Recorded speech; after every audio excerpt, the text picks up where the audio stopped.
तर प्रश्नपत्रिका काय आहे, खाली दिलेल्या अलंकारिक शब्दाचा योग्य अर्थ पर्यायातून निवडून त्याच्या पर्याय क्रमांकाची वर्तुळ रंगवा.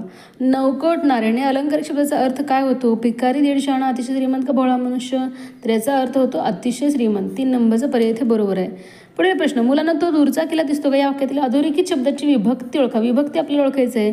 अधोरेखित शब्द आहे मुलांनो, न प्रत्यय आहे. न प्रत्यय कशामध्ये येतं? संबोधनमध्ये. 4 नंबरचा पर्याय हे बरोबर आहे. पुढील प्रश्न, राजू कैरी खातो या वाक्याचा प्रयोग ओळखा. राजू कैरी खातो, खाण्याची क्रिया राजू करतो, म्हणजे हे काय आहे? कर्तरी प्रयोगाचं वाक्य आहे.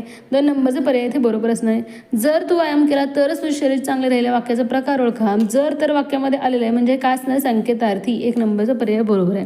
खालील वाक्यातील अपूर्ण वर्तमान काळी वाक्य कोणते? अपूर्ण वर्तमान काळ म्हणलेलं आहे. राधाने गाणे गायले, राधा गाणे गात असते, राधाने गाणे गायले असेल, राधा गाणे गात आहे. तर पहा, गात आहे म्हणजे क्रिया अजून झालेली नाही पूर्ण, म्हणजे हेच असणारे अपूर्ण वर्तमान काळी वाक्य.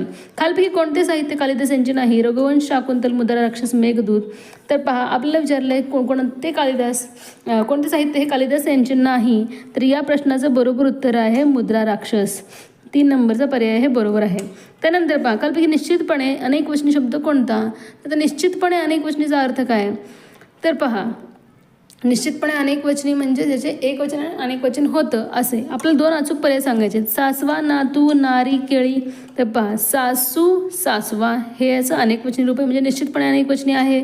आणि केळे एक वचन असतं, केळी अनेक वचन, म्हणजे 4 नंबरचा पर्याय बरोबर आहे. माकड झाडावर चढले, अधोरेखित शब्दाची जात ओळखा म्हणलं आहे. वर आहे, वर हे कशामध्ये येतं? शब्दयोगी अव्ययमध्ये. या पेटीत काय आहे ते सांग. अधोरेखित सर्वनामाचा प्रकार ओळखा. काय आहे म्हणजे अनिश्चित, हे काय असणार आहे? सर्वनाम. यालाच आपण सामान्य सर्वनाम म्हणतो. 1 नंबरचा पर्याय इथे बरोबर आहे. खालपैकी अशुद्ध शब्द कोणता? 2 अचूक पर्याय. अशुद्ध विचारले आपलं. कृत्रिम, शीर्षासन, प्रीती, नीती. तर पहा, कृत्रिम आणि प्रीती हे आहे 2 इथे अशुद्ध शब्द. शीर्षासन आणि नीती हे शुद्ध प्रकारे लिखाण केलेलं आहे. अन उपसर्ग जोडून खालपैकी कोणत्या शब्दाचा विरुद्ध शब्द तयार होणार नाही असं विचारलं आपल्याला. 2 पर्याय आपल्याला निवडायचे आहेत. इष्ट, अनिष्ट, अन उपसर्ग आलेलं आहे. अपेक्षित, अनपेक्षित, अनुपसर्ग आलेला आहे. प्रसन्न, अप्रसन्न, मान, अवमान ह्या दोन्ही शब्दांच्या विरोधातीमध्ये अनुपसर्ग येत नाही, म्हणून यांना तुम्हाला टिक करायचं आहे. विधुर शब्द स्त्रीलिंगी रूप कोणते? तर पहा, अगदी सोपा प्रश्न आहे. विधुरचं स्त्रीलिंगी रूप आहे विधवा.